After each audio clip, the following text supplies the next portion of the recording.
द्वापर युग का समापन होकर अब कलयुग की शुरुआत हुए कुछ वर्ष बीत चुके थे। निषाद राज विश्वास वसु का जन्म सबरकुल में हुआ था। वह उत्कल राज्य में एक आदिवासी कबीले के सरदार हुआ करते थे। एक दिन वन में शिकार करने के लिए निकले विश्ववसु देर रात तक भी वापस घर नहीं लौटे। किसी अनहोनी की आशंका से उनकी पत्नी, बेटी और कबीले के बाकी साथी कांपने लगे। कई दिनों तक विश्वसु की खोज में आदिवासी सैनिकों ने दिन रात एक कर दिए, परंतु उन्हें कहीं भी अपने राजा का कोई पता नहीं मिला। थक हार कर सब उदास मन से विश्वसु की कुशलता की कामना कर प्रार्थना करने लगे। जंगल में एक भालू का पीछा करते करते भटक चुके थे विश्वासु। हालांकि वह कई बार इसी वन में शिकार करने हेतु आया करते थे, लेकिन पता नहीं क्यों आज उन्हें बाहर निकलने का रास्ता नहीं मिल रहा था। शायद ही कोई मायावी शक्ति आज उन्हें इस जंगल से बाहर नहीं निकलने देना चाहती थी। अंत में बहुत कोशिशें करने के बाद वह थक हार कर एक पेड़ के नीचे विश्राम करने लगते हैं। कुछ देर के बाद उसी पेड़ से थोड़ी दूरी पर स्थित एक गुफा के अंदर कोई चमकती हुई चीज विश्वसु का ध्यान अपनी ओर खींचती है। उत्सुकतावश विश्वसु गुफा के अंदर से आती रोशनी की ओर बढ़ने लगते हैं। वह जितना उस गुफा के पास जाते, अंदर से आने वाली रोशनी और अधिक उज्जवल होने लगती। इस तरह उस रोशनी का पीछा करते करते आखिरकार वह गुफा के अंदर प्रवेश कर गए। गुफा के अंदर घुसते ही विश्वसु के मन को मानो अपने आप ही सुकून मिलने लगा। एक अद्भुत सी शांति विराजमान थी उस गुफा के अंदर। थोड़ी ही देर पहले इस वन से बाहर निकलने के लिए व्याकुल निषाद राज का मन अब ना जाने क्यों इस गुफा में हमेशा के लिए रह जाने को कर रहा था। बहरहाल अपनी जिज्ञासा मिटाने के लिए विश्वसु अब जहाँ से रोशनी आ रही थी उसी दिशा में गुफा के और अंदर चले जाते हैं। उस अति उज्ज्वल आलोक के निकट पहुंचकर मानो विश्वसु के पैरों तले जमीन ही खिसक जाती है, जैसे कि कोई प्रेत देख लिया हो। उसी के डर से अब वह कांपने लगते हैं। उनकी आंखों के सामने अब जो सब हो रहा था वह सच नहीं हो सकता। भला कैसे कोई मूर्ति जीवित हो सकती है? क्या ये मेरा भ्रम है या फिर किसी दुष्ट असुर की माया है? डर के मारे पसीने से लथपथ विश्वसु अब खुद से ही सवाल पूछ रहे थे, क्योंकि जो कुछ भी उनकी आंखों के सामने घट रहा था उस पर विश्वास करना उनके लिए असंभव था। विश्वसु के सामने एक गहरे नीले रंग की मूर्ति रखी थी, जिसमें से लगातार तेज रोशनी निकल रही थी। हैरान करने वाली बात यह थी कि मूर्ति की आंखें खुली हुई थीं और किसी जीवित मनुष्य की भांति उसकी पुतलियां भी जीवित थीं। रह रह कर वह मूर्ति विश्वसु को देखकर मंद मंद हंस रही थी। यदि कोई साधारण मनुष्य होता तो यह सब देखकर डर के मारे उसके प्राण ही निकल जाते। लेकिन निषाद राज ने हिम्मत नहीं हारी। अपने अंदर शेष बचे सारे साहस को एकजुट करके वह मूर्ति की ओर देख रहे थे। कौन हो तुम? क्या चाहते हो? मुझे क्यों अपनी माया का शिकार बना रहे हो? विश्वसु ने उस मायावी मूर्ति से प्रश्न किया। बिना उत्तर दिए ही वह मूर्ति केवल मंद मंद मुस्कान कर रही थी, जिसे देखकर विश्वसु और आतंकित हो रहे थे। मुझे पता है तुम मुझे यहाँ क्यों लेकर आए हो। अब लाए हो तो बताते क्यों नहीं? क्या चाहिए मुझसे? यदि मेरे प्राण लेना चाहते हो तो ले लो और मुझे खत्म कर दो। यह क्या बेकार ही मुस्कुरा रहे हो? गले में डर के मारे दबी हुई आवाज में विश्वसु ने मूर्ति से सवाल किया। हाँ हाँ हाँ, इतनी जल्दी मुझे भूल गए सबर नरेश। मैं तो योगों योगों से तुम्हारे ही साथ हूँ। मूर्ति ने बड़ी चपलता के साथ उत्तर दिया। मैं कुछ नहीं समझा। तुम और मेरे साथ? आश्चर्यचकित होकर विश्वसु ने पूछा। अभी स्मरण किए देता हूँ निषादराज। मूर्ति के ऐसे कहने के साथ ही अब उस गुफा में वेद मंत्रोच्चारण की ध्वनि गूंजने लगी। सारे वातावरण में तुलसी और चंदन की सुगंध महकने लगी। विश्वसु को अब ऐसा प्रतीत हो रहा था कि मानो वह किसी हवन में बैठे हों। धीरे धीरे उन्हें एक असाधारण चेतना का एहसास होने लगा और उनकी आंखों के सामने रामायण और महाभारत काल की घटनाएं चित्रित होने लगीं। अब कोई संदेह नहीं था मन में। आंखों से खुशी के आंसू टपकने लगे। इतने वर्षों के बाद मैं अपने प्रभु को स्वयं के सामने देखकर फूले नहीं समा रहे थे सबरराज। त्रेता में बाली, द्वापर में जारा और अब कलयुग में विश्वसु बने इस महान विष्णु भक्त के सामने उसके आराध्य श्री हरि स्वयं नील माधव के रूप में खड़े हुए थे। हे भगवान, अहो भाग्य मेरे, जो मुझे इस जीवन में भी आपके चरणों की सेवा करने का पुनः अवसर मिला। मैं तो धन्य हो गया केशव। विश्ववसु ने नीलमाधव की ओर देखते हुए कहा, जब तुमने बाण चलाकर द्वापर युग में मुझे मेरे नश्वर शरीर से मुक्ति दिलाई थी, तब मैंने कहा था कि तुम ही आने वाले युग में मेरे आद्य सेवक बनोगे जारा। अब वह समय आ चुका है। इसी नीलकंठर गुफा में नील माधव के रूप में मैं अवतरित हुआ हूँ। कलयुग में जब अधर्म अपनी पराकाष्ठा पार कर जाएगा, तो हे विश्वसु, मैं अपना कल की अवतार लूंगा। तब तक यही मेरा माधव रूप ही कलयुग के सकल प्राणियों के लिए पूजनीय होगा। यह कहकर भगवान नील माधव ने विश्ववसु को अपने धरावतरण का उद्देश्य समझाया। हे भगवान, मैं तो आपका दास हूँ, जो प्रभु की इच्छा वही होगा। यह कहकर विश्ववसु भगवान नील माधव की सेवा में लग गए और विश्ववसु का परिवार उनके जीवित होने की आशा छोड़ चुका था। यहाँ तक कि कबीले में भी नए सरदार की चुनाव और नियुक्ति की जा चुकी थी। भगवान नील माधव ने इन सब की सूचना विश्ववसु को दी और उनके बिना उनके परिवार का क्या हाल है यह भी बताया।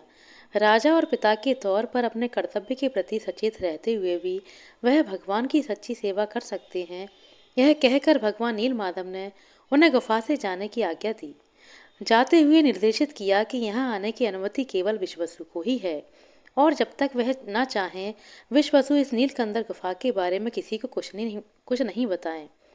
सबर नगरी की सीमा में घुसते ही लोग अचंभे में विश्ववसु को देख रहे थे, क्योंकि उन्हें लग रहा था कि वह मर चुके हैं। उनका परिवार अब विश्ववसु को देखकर खुशी से झूम उठा। इस जन्म में अपने पिता से पुनः मिलने की उम्मीद खो चुकी विश्ववसु की पुत्री ललिता में मानो फिर से जीवन का संचार हो गया था। विश्ववसु के वापस लौटते ही उन्हें पुनः राजा बना दिया गया। अब राज्यभार संभालने के साथ साथ वह रोज ही नीलकंदर गुफा में जाकर भगवान नील माधव की सेवा करते। धीरे धीरे नीलकंदर पर्वत पर विश्ववसु का रोज जाना प्रजा में संदेह का कारण बनने लगा।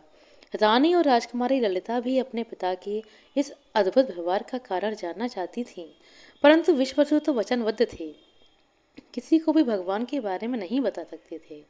मगर एक दिन उनसे रहा नहीं गया और उन्होंने अपने परिवार और प्रजा को भगवान नील माधव की उपस्थिति के बारे में सब कुछ बता दिया। लेकिन अभी भी वह अपने पहले वचन पर अडिग थे कि उनके अलावा कोई और भगवान के दर्शन नहीं कर सकता। अतएव कितना कहने पर भी राजा ने किसी को नीलकंदर गुफा तक पहुंचने का रास्ता नहीं बताया। इसी बीच बहुत समय बीत गया।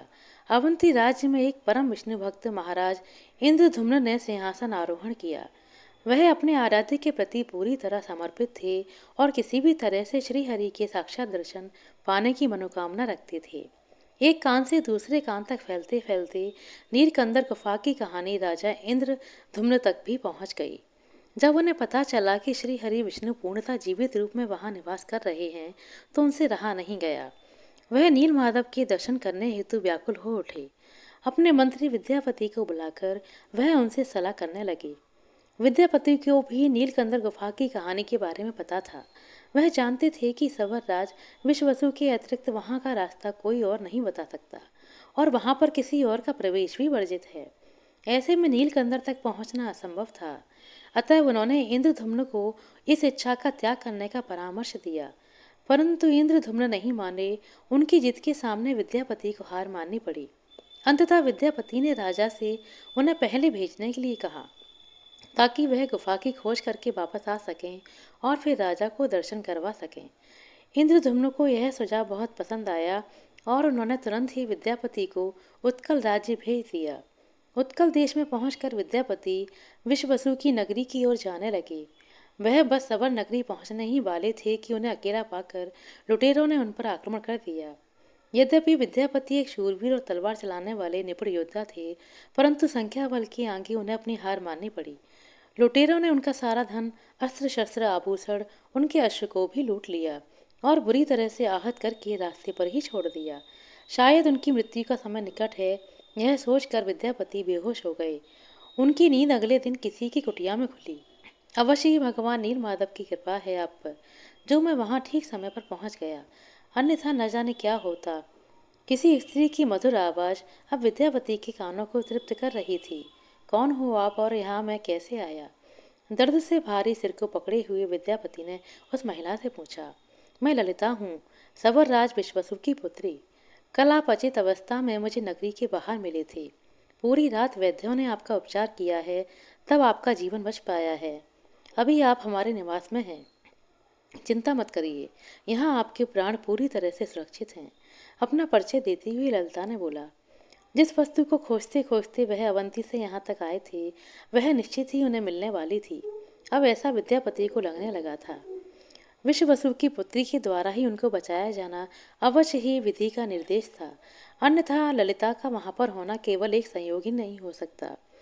उन्होंने मन ही मन नीलमाधव के लिए अपने हाथ जोड़ लिए। अब ललिता की सेवा से धीरे धीरे विद्यापति ठीक होने लगे। इसी बीच दोनों एक दूसरे के प्रेम में पड़ जाते हैं और विवाह करने का निर्णय लेते हैं। विश्वसु भी ललिता के प्रेम को स्वीकृति देते हैं और दोनों का विवाह हो जाता है। विवाह के पश्चात विद्यापति भी सवर नगरी में रहने लगते हैं और हर दिन नीलकंदर पहुंचने के रास्ते को खोजने लगते हैं। कई बार तो वह छिप छिप के विश्ववसु का पीछा भी करते, परंतु वन में थोड़ी दूर जाते ही विश्ववसु मानो अदृश्य हो जाते। अंत में यह बात विद्यापति को भली भांति समझ में आ गई थी कि विश्ववसु की सहायता के बिना नीलमाधव के दर्शन करना असंभव है। विश्ववसु को मनाना आसान नहीं, यह सोचकर उन्होंने अपनी प्रियतमा पत्नी ललिता की सहायता मांगी। विद्यापति को आशा थी कि यदि ललिता स्वयं अपने पिता से विद्यापति के लिए प्रार्थना करेगी तो उसके पिता अवश्य मान जाएंगे। पहले तो ललिता भी अपने पति की इस इच्छा को अनुचित समझने लगी, लेकिन विद्यापति का नीलमाधव को देखने की जिद के आगे उन्होंने हार मान ली और अपने पिता से विद्यापति की इच्छा की पेशकश की। यद्यपि भगवान की आज्ञा की अवहेलना करना उन्हें गवारा नहीं था, लेकिन विश्ववसु भी पुत्री मोह के सामने दुर्बल पड़ गए। ठीक है, मैं तुम्हें केवल और केवल एक बार के लिए भगवान नीलमाधव के दर्शन करवा सकता हूँ, लेकिन मेरी शर्त है कि शर्त के अनुसार तुम्हें पूरे रास्ते अपनी आंखों पर पट्टी बांधकर चलना होगा और मेरे कहने से पहले तुम अपनी आंखों की पट्टी को नहीं उतारोगे। विश्ववसु अवश्य ही नीलकंदर की अवस्थिति गुप्त रखना चाहते थे। यह समझकर विद्यापति ने उनकी शर्त में हाँ भर दिया। अगले दिन सूर्योदय से पहले ही दोनों नीलकंदर की ओर निकल पड़े। क्योंकि आंखों पर पट्टी बंधी होने के कारण वह रास्ता नहीं देख सकते थे, इसलिए विद्यापति अपने साथ एक थैली में सरसों के कुछ बीज ले आए थे। उन्हीं बीजों को वह विश्ववसु की नज़रों से बचाते हुए पूरे मार्ग पर बिछाते जा रहे थे।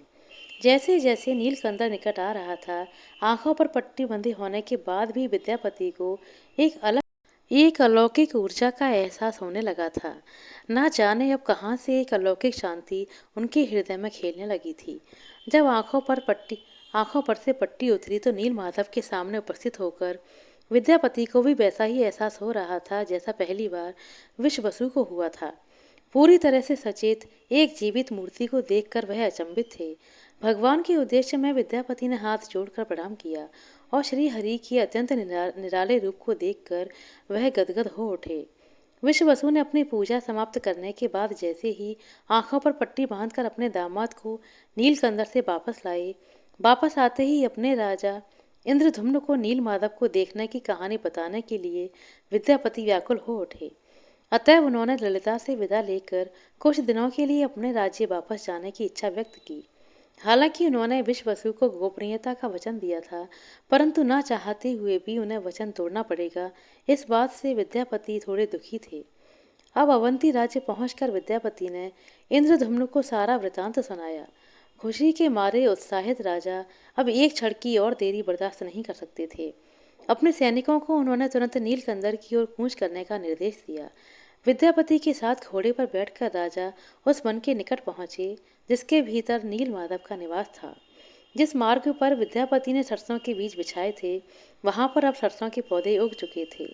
रास्ता पहचानने में अब विद्यापति के द्वारा की गई यह बुद्धिमत्ता काम आने वाली थी। राजा और सारे सैनिक उन पौधों के द्वारा बनाई गई पगडंडी का अनुसरण करते करते नीलकंदर गुफा के अंदर पहुंचे। परंतु यह क्या, ना ही कोई दिव्य रोशनी थी और ना ही तुलसी चंदन की सुगंध। वह गुफा तो अन्य किसी भी सामान्य गुफा की तरह उजाड़ पड़ी हुई थी। राजा को यह देखकर बहुत दुख हुआ। नीलमाधव की इच्छा के विरुद्ध उनके दर्शन करने की अपनी लालसा के चलते वह स्वयं का धिक्कार करने लगी। नीचे भूमि पर गिरकर किसी बच्चे की तरह हाथ पर मारकर रोने लगी और अपनी मूर्खता को कोसने लगे। हे त्रिलोकनाथ, मुझसे एक बहुत बड़ी भूल हो गई। आपकी आज्ञा न होने के बाद भी मैंने आपको देखने की धृष्टता की। इस कार्य में मैंने सवर्राज विश्वासु को धोखा दिया। मुझे जीने का कोई अधिकार नहीं भगवान, कोई अधिकार नहीं। अब राजा किसी पागल की तरह अपना सिर पीट रहा था। उसी समय रोज की तरह पूजा करने विश्वसु भी वहां पहुंच गए। राजा और अन्य पार्षदों के साथ विद्यापति को गुफा के अंदर देखकर उन्हें पूरी घटना का अंदाजा हो गया। वह भी अब राजा की भांति ही भगवान नील माधव के चले जाने से अत्यंत दुखी हो जाते हैं। इस समय एक घोर गर्जना के साथ आकाशवाणी होती है। मेरे आने और जाने का समय मैं स्वयं तय करता हूँ। नीलकंतर में मेरा प्रकट होना और यहाँ से अदृश्य हो जाना मेरे द्वारा ही निर्धारित है। विश्वसु, इंद्रधुम्न, तुम अपने अपने राज्य लौट जाओ। उचित समय आने पर मैं स्वयं ही तुम्हें सूचित करूंगा। यह आकाशवाणी सुनने के बाद अब किसी के भी मन में कोई संदेह नहीं था। राजा इंद्रधुम्न के साथ अवंती प्रदेश वापस लौटते समय विद्यापति ललिता को अपने साथ ले गए। वहीं अपनी बेटी और दामाद को विदा करने के बाद में विश्वासु अपने राजकार्य में मन लगाने लगे और वे सभी श्री हरि विष्णु की आज्ञा के अनुसार अपने राज्य को अच्छे से चलाने लगे। आशा करते हैं दोस्तों आपको हमारे द्वारा सुनाई गई है छोटी सी कहानी अच्छी लगी होगी। कहानी अच्छी लगी हो तो कृपया लाइक कर दें, शेयर कर दें। चैनल पर नए हैं तो सब्सक्राइब कर दें। अपना कीमती समय देने के लिए बहुत बहुत धन्यवाद। मिलते हैं अगले वीडियो में, तब तक के लिए नमस्कार।